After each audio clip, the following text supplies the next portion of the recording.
अहिल्यानगर तालुक्यातील नागरदेवळे येथील 75 वर्षीय द्वारकाबाई अंजबापू दळवी यांचे नातवासह उपनिबंधक सहकारी संस्था कार्यालय परिसरात लाक्षणिक आंदोलन सुरू आहे।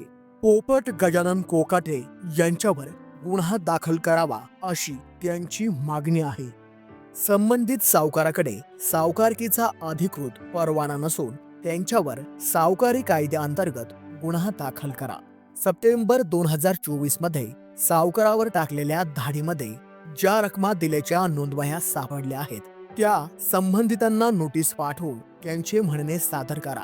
कोरे चेक घेऊन ज्यांच्यावर खोटे गुन्हे दाखल केले आहेत असे खोटे गुन्हे मागे घ्या, अशा विविध मागण्या आंदोलक आजी आणि नातवाने केल्या आहेत। द्वारकाबाई अंजबापू दळवी आम्ही कष्ट करून तिथं जमीन घेतली चिचडीत, पण त्याची नोंद राहिली होती तर ती लागली नाही आमची।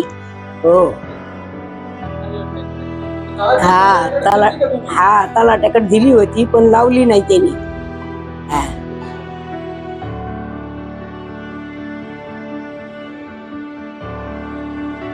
आमचं असं म्हणणं आहे की आमची आम्हाला भेटावं, बाकी काही नाही आमचं म्हणणं।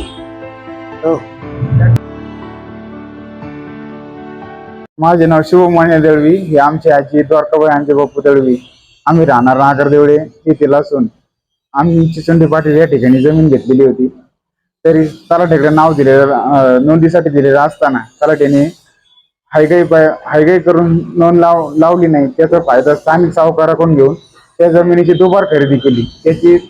त्याची तक्रार आम्ही उपनिबंधक कार्यालय केली असता त्यांनी त्या ठिकाणी त्याच्या घरी झाडं मारली। त्या झाडीमध्ये 15-20 म्हणजे 200-300 पाणी वह्या सापडल्या। लोकांना पैसे दिल्याच्या, सावकारकीतून पैसे दिल्याच्या नोंद वह्या सापडल्या।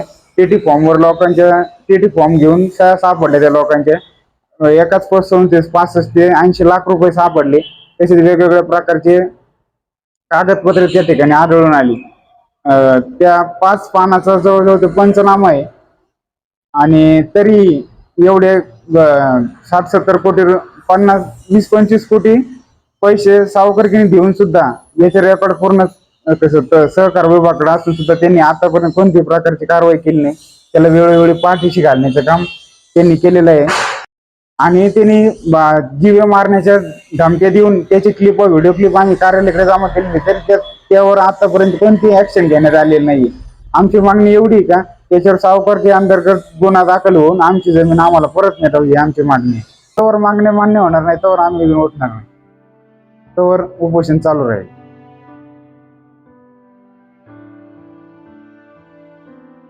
उपनिबंधक डॉक्टर शुभांगी गोंड यांच्याशी सत्यजित महाराष्ट्राने संपर्क साधण्याचा प्रयत्न केला, मात्र त्यांनी प्रतिसाद दिला नाही। प्रतिनिधी सागर कांबळे, सत्यजित महाराष्ट्र, अहिल्यानगर।